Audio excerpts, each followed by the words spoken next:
박사님 시간 진짜 빠른 것 같아요. 그렇죠. 금방 6월이 왔네요. 그러니까요. 올해가 이제 벌써 절반 정도 남았어요. 벌써 상반기 지났네요? 그러네요. 네. 목이 빠지게 이 시간을 기다리셨던 분이 저에게 또 눈빛을 발사하고 계시네요. 오랜만이에요. 네, 반갑습니다. 네. 개그맨 정범준입니다. 네. 어떻게 지내셨어요? 잘 못 지냈습니다. 아, 그래요? 왜요? 5월이 이제 종합소득세 달이잖아요. 맞아요. 네. 내는 게 너무 까다롭고 어렵고 내니까 불러주시고 아니 조금만 일찍 불러주시지. 돈 네? 낼 게 많으셨나 보다. 그러니까. 잘 버시나 보다. 저희는 그냥 하루만에 쭉쭉쭉 해서 홈택스 들어가면 끝나는데. 아 그래요? 늦었지만 저희 네. 또 세금이 올해만 내는 게 아니지 않습니까? 그죠, 그죠. 같이 함께 하시면서 세금에 대한 얘기들도 좀 같이 함께 듣고 네. 또 절세할 수 있는 비결 같은 것들도 있으면 노하우들 공유해 보도록 하시죠. 오.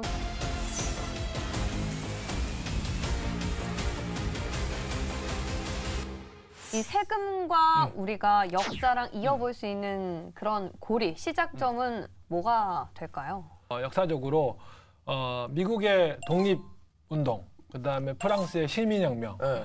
동학농민운동의 공통점이 있어요. 여기가 세금이에요? 네네. 사실 사람들이 목숨을 내놓고 정부와 투쟁한다는 거는 그냥 불만이 있어서 또 조금 속상하고 그런 걸로 하지 않아요. 이게 끝까지 내몰려야 돼요. 잠깐 그림을 잠깐 보시도록 하시겠습니다. 네. 유명한 그림이잖아요. 그렇죠. 전 처음 보는 그림인데요. 보스턴 차 사건입니다. 네. 네. 이제 영국의 식민 지배를 받던 미국에 영국이 그때 전쟁으로 인해서 재정난들이 심각했어요. 네. 그래서 설탕세도 부과하고 인지세도 부과했어요. 그러다가 이제 미국인들이 이제 자주 마시는 차에도 세금을 많이 부과했어요. 그러니까 차값이 높아졌죠. 차값이 높아지니까 이제 미국 사람들이 정상적으로 들여오는 수입되는 영국산 차를 소비하는 게 아니라 밀수를 통해서 어둠의 경로로 이제 차를 소비했던 거죠. 그러니까 이제 동인도 회사에서 이거 안 되겠네 하고 이제 관세를 철폐해요. 그러니까 이제 밀수로 차를 유통하던 업자들부터 불만이 생기면서 경제적 타격 플러스 정치적 정당성이 생기면 혁명들이 일어난 거죠. 보스턴 차 사건을 계기로 이제 독립전쟁. 생각해 보시면 당시 최고의 강대국인 영국 군대를 상대로 전쟁을 하겠다 쉽게 생각할 수 없거든요. 차에 붙는 관세가 도화살이 된 거죠.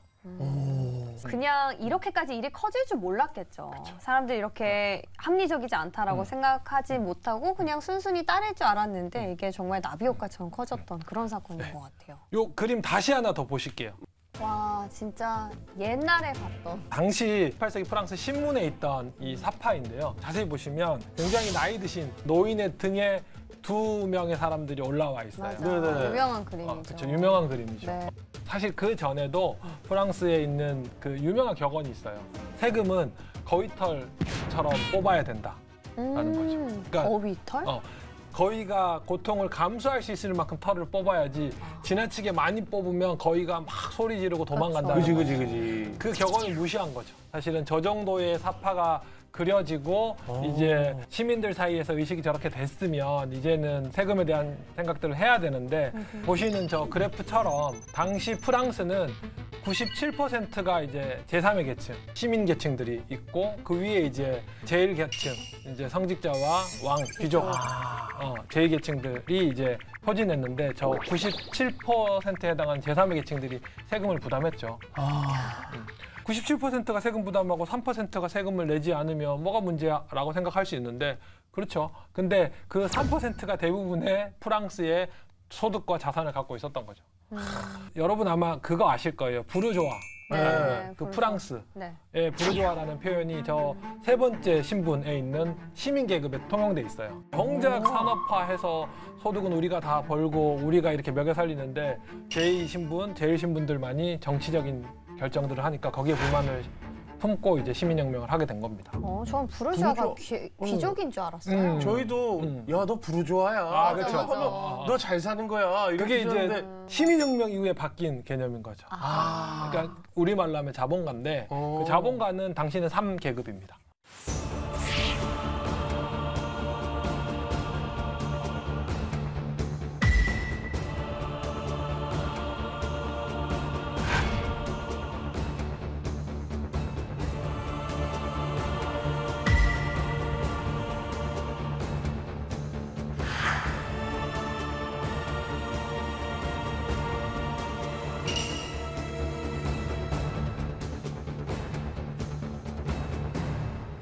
아니 근데 옛날에 드라마나 영화 같은 데 보면 네네네. 막 와가지고 막 집에 들어가서 네네. 이거 막 가마솥 가져가고 맞아요. 뭐 그냥 집에 돈 될 만한 거 막 싹 가져가고 맞아요. 막 그런 막 자꾸 이거 갖고 가면 우리 농사 어떻게 되냐고 막 그러고. 뭐 그런 거 많았잖아요. 맞아요. 지금 뒤에 있는 사진 보시면 오. 특이한 점이 있을 거예요. 혹시 어떤 점이 좀 특이하실까요? 그냥 딱 몇- 봐도 그 창문? 맞아요. 오, 맞아요. 그냥 뭐, 그게 틀만 있고 뭔가 답답해. 약간 네. 그 카지노 아닙니까? 카지노. 왜냐면 그 드라마에서 보시면 네. 카지노는 항상 빚이나 시간을 못 보게 해서 뭐 물론 그런 장소일 수도 있는데 일반 평범한 가정집입니다. 자세히 보시면 창문이 원래 없었던 게 아니고요. 있던 창문을 벽돌로 막았죠. 아 집인데? 그래서 틀은 있고 그렇죠. 유리는 없는 이상한 지금도 다른 자재에 비해서는 벽돌보다는 유리가 더 비싸죠. 네. 근데 당시는 더 비쌌고요. 재산으로 진 그렇죠. 거예요? 그리고 창문을? 이제 넌 잘 사는 사람이야라는 증표로 창문 개수만큼 세금을 매겼던 거죠. 부의 방증으로 창문을 그리고 정말 쉽게 카운팅할 수 심각하다. 있잖아요. 그러네. 카운팅하기가 편하네. 그러니까 이제 화가 난 영국 사람들이 막아요. 그래서 저기 영국 사설에 나와요. 카지노도 내가 자원해서 그렇게 하지만 어쨌든 카지노 오래 있고 카오스에 오래 있어도 우울증이 생기잖아요. 건강을 악화시키는 조세제도다. 라고 이렇게 신문에 사설이 날 정도로 그런 것들이 됐는데요. 이런 말도 안 되는 세금 제도인데 이걸 그냥 영국에서만 하는 게 아니라 프랑스도 따라해요. 이 창문을 없는 거예요. 창문세를. 어머 세상에. 아니 그럼 이걸 꽤 오랫동안 했다라는 거죠. 한 몇 년 한 한 거예요? 150년 정도 지속됐습니다. 창문세가. 사람들이 반말 안 해요? 아까처럼? 당시만 해도 이제 정부의 공권력, 그다음에 거기에 대해서 세금에 대해서는 대항한다라는 것들은 쉽지 않은 일이라서요. 이게 그렇게 지속됐다고 합니다. 대박이다. 이런 게 아. 말도 안 되는 세금이잖아요. 진짜로. 이런 것들이 또 있어요? 그럼요. 이런 말도 안 되는 세금들이 있는데 요거는 또 이 모범생이신 우리 지영 아나운서께서 요즘 이게 계속 이제 신설된 코너인데 저희들이 되게 좋아하더라고요. 아, 진짜요? 네네. 네, 박지영의 이코콕콕 시간입니다. 앞서 보신 것처럼 권력자들은 국민들의 세금을 수탈하기 위해서 아주 갖가지 방법들을 만들어냈는데요. 세계사 속 황당한 세금 첫 번째는 1662년 영국에서 만들어진 난로세입니다. 하지만 이 과세 대상인 난로의 수를 파악하기 위해서 세리들이 집 안에까지 들어왔기 때문에 납세자들의 거부감이 상당히 컸는데요. 심지어는 집으로 들어온 세리들이 납세자들에게 죽임을 당하는 일까지 있었을 정도라고 합니다. 영국인들은 이 프랑스에서 기원한 이 세금을 증오했고 이것이 또 1688년 명예혁명을 일으킨 요인 중 하나가 되면서 혁명 직후 이 난로세는 폐지됐습니다. 자, 역사 속에서 황당했던 세금 두 번째 이야기. 러시아의 표트르 1세가 부과한 수염세입니다. 네덜란드와 영국 등지를 직접 순방한 적이 있었던 표트르 1세는 낙후된 러시아를 근대화하기 위해서 아주 많은 노력을 기울였는데요. 이를 위해서 수염을 기르는 걸 몽골 지배가 남긴 악습으로 규정하고 이를 근절하기 위해서 수염을 기르는 농부와 도시민, 또 상인, 귀족까지 각각 세금을 부과했습니다. 또 수염을 깎지 않을 경우에 공직 추방과 특별 통행세 징수라는 불이익까지 내걸었다고 하는데요. 이렇게 세금 부과가 계속되자 결국 귀족들은 수염을 자르기 시작했고 표트르 대제는 1705년 이 수염 금지령을 전국과 또 전 계층으로 확산시켰습니다. 자, 세계에서 가장 황당한 세금 이야기 세 번째는 19세기 초 인도에서 부과된 가슴세입니다. 자, 영국의 식민 지배를 받던 트레번코르 지역에선 카스트 계급 사회에서 가장 낮은 계층이죠. 즉 하층민 여성들이 집 밖에 나갈 때 이 가슴을 가리게 되면 세금을 내게 한 건데요.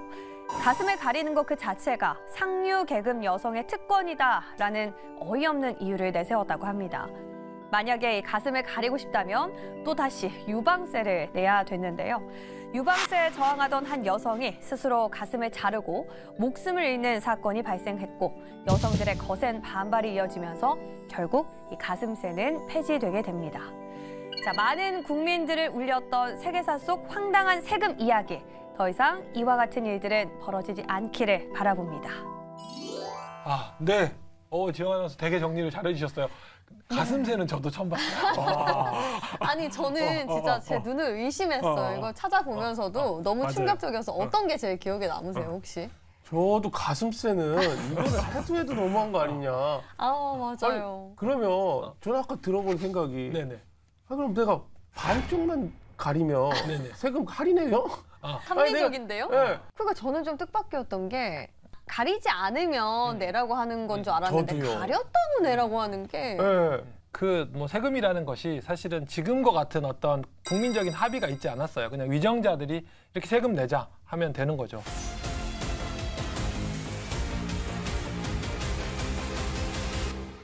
그러면은 좀 합리적인 방법으로 좀 세금을 거뒀던 뭐 그런 사례는 없습니까? 그러게요. 이 합리적이지는 않은데 네. 한편으로는 이 국민들의 저항을 좀 최소화하는 그런 세금을 고안해낸 사람이 있어요. 누구지?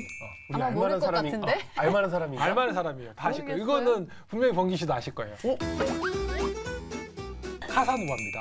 카사노바? 네. 카사노바. 바람둥이. 바람둥이 그 카사노바 맞습니다. 그 세금을 잘 네네. 거두셨어요? 왜냐하면 18세기 프랑스의 루이 15세한테는 이제 고민이 있었어요. 네. 루이 15세가 여러 가지 막 궁도 짓고 뭐도 하고 돈을 많이 썼어. 네. 근데 이제 세금을 자꾸 올리려고 하니까 이제 자꾸 부담이 되는 거죠. 그렇죠. 여기에 대해서 이제 이탈리아에서 온 카사노바가 해결책을 줍니다. 오, 어떻게요? 그 복권을 제안합니다. 복권 사업을 하시죠. 복권 사업으로 얻어난 수익으로 이제 나라의 재정을 충당하게 한 거죠. 그게 지금까지도 이어오고 있는 그렇죠. 거네요. 아, 대박이다. 진짜 똑똑하다. 그거를 카사노바가 만든 거예요? 카사노바가 만든 건 아니고 네. 이탈리아에 있었는데 그걸 아. 이제 루이 15세한테 소개를 했던 거고 그러면서 네. 이제 복권 사업들이 이제 저기 유럽 대륙에 보편화되게 된 사례 중에 하나인 거죠. 복권이라는 제도로 많은 재원을 조달하는 부분에 있어서는 지금의 복권 제도나 사실 그 프랑스의 복권 제도나 같다고 할 수 있죠. 근데 당시는 왕의 사치를 위해서 썼다면 지금은 그래도 공익을 위해서 많이 쓰고 있긴 하죠.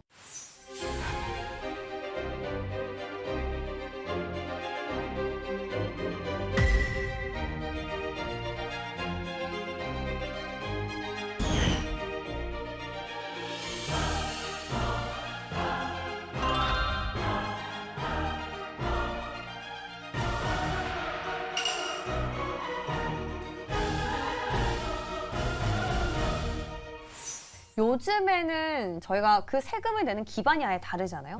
얼만큼 버느냐에 따라서 아까 우리 범균 씨처럼 많이 버는 사람은 또 세금 많이 내고 큰일 나요. 그런 얘기 하면. 네, 그럴 것 같은데 네. 그럼 이렇게 소득에 따른 세금의 시스템은 언제부터 구축이 된 그러니까 거예요? 실제로 소득을 기준으로 해서 세금을 매기는 것들은 영국에서 처음 시행했고요. 지금에서는 너무나 당연한 걸 수 있는데 사실은 이게 2차 대전에 가서야 이제 다른 국가들로도 확산되고 보편화돼요. 오. 꽤 늦었구나. 그렇죠. 왜냐하면 소득은 다른 조세 항목들보다 가장 이성적이고 리즈너블한 항목임에도 불구하고 제일 늦게 정착이 됐죠. 아, 참 소득에 대해서 진짜 묻는 것들. 그러네.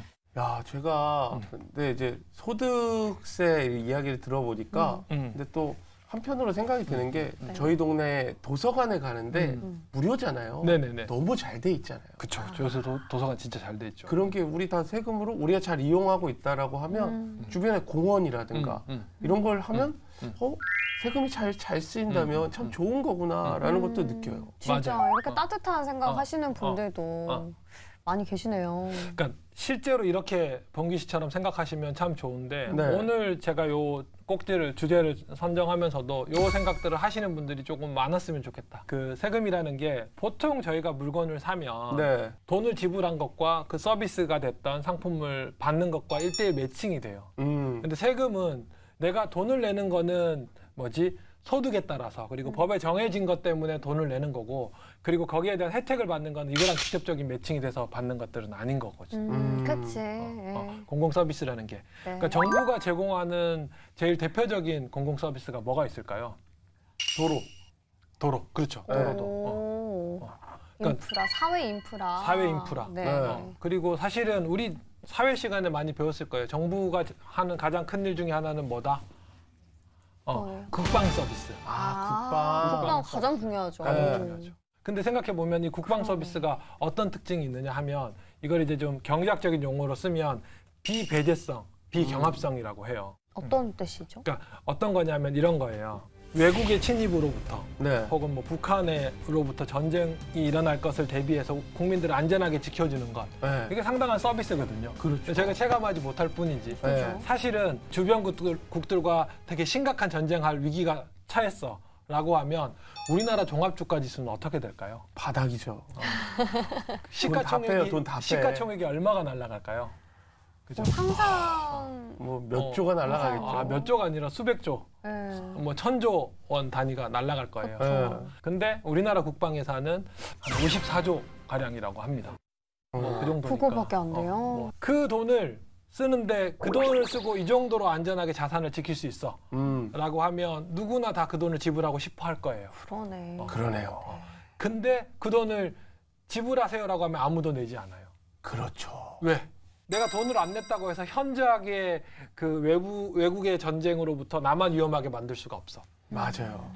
참 이게 그러네. 그러니까 이게 어떤 일이 있어도 음. 나 혼자만 혜택을 받는 거면 이게 내는 것과 받는 것의 1대1 매칭이 될 텐데 다 같이 다수가 받는 거니까 뭔가 내는 것만 나 혼자 내는 것 같고 맞아. 받는 건 생각을 못 하게 되는 그러니까 것 같아요. 그냥 일반적으로 있더라도 이게 무임승차 문제가 발생하기 때문에 네. 실제로 그걸 해야 되는데 그것들이 기금이 안 모여지는 거죠. 그래서 사실은 정부라는 게 필요하고 정부는 가능하면 작은 게 좋아. 시장에 개입하지 않는 게 좋아라고 생각하는 아담 스미스조차도 그렇죠. 야경 국가라고 해서 정부가 국방 서비스, 치안 서비스를 제공하는 건 중요한 거야. 그럼 이 돈은 땅 파서 할 수는 없잖아요. 그렇죠. 그럼 그거 재원은 뭐가 돼? 세금이 되는 거죠.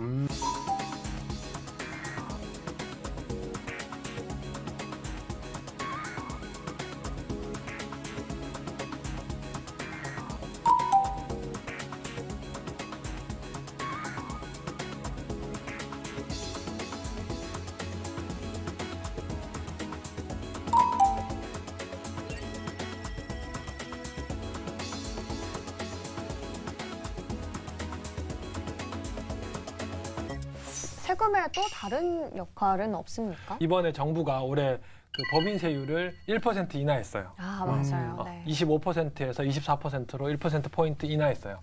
사실은 뭐 요즘 그 얘기 하죠. 정부가 재정 적자가 심해요. 네. 경기가 어려워요. 네. 라는 얘기들을 하는데 이제 그럼에도 불구하고 이제 세금을 인하했던 이유는 첫 번째는 한국의 법인세율이 비교적 높은 편이에요. 아 다른 나라에 비해서요? 다른 나라에 비해서.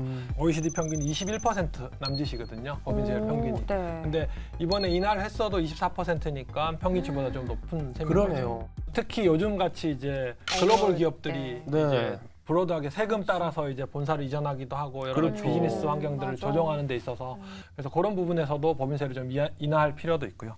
또 하나는 이 래퍼 곡선이라고 하는데요. 래퍼 곡선? 네. 래퍼? 랩하는 네. 래퍼고 아서 래퍼라고 하는 80년대 초반에 미국의 경제학자가 이제 제안한 겁니다. 레이건 정부에. 과세 표준이라고 네. 하죠. 국민들의 소득이 많으면 세금을 많이 거둘 수 있죠. 세율이 높으면 세금을 많이 거둘 수 있죠. 그렇죠.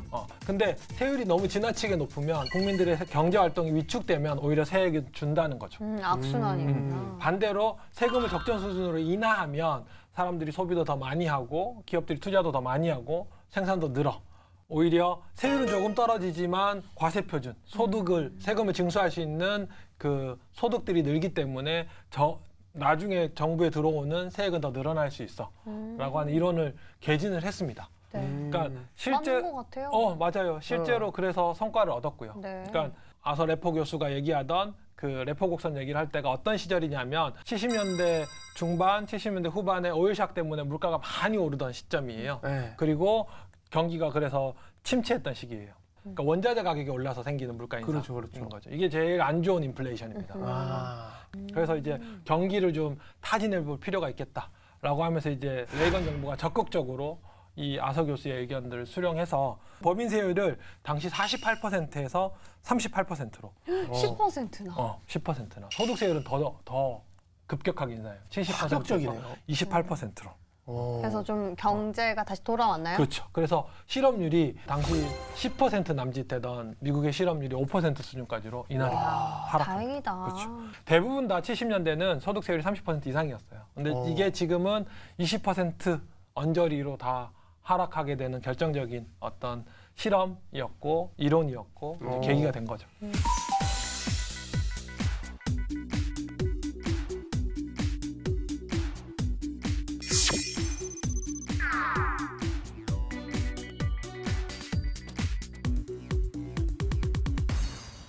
근데 저희가 너무 지금 박사님 진짜 말씀 잘하시는 게 정균 네. 지금 중요한 얘기 아니었어요. 저희가 역사에 빠졌지만 네. 절세 실질적으로 어떻게 해야 되는지 그거 알려고 오신 거 아니에요? 오늘 2회 분인가요?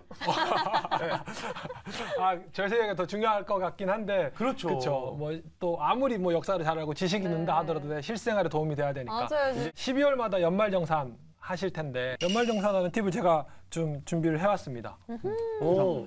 호불호가 갈리실 수도 있는데 네. 뭐 그런 게 아니라면 네. 가능하면 중고차를 사시면 절세를 하실 수 있어요. 중고차를요? 네.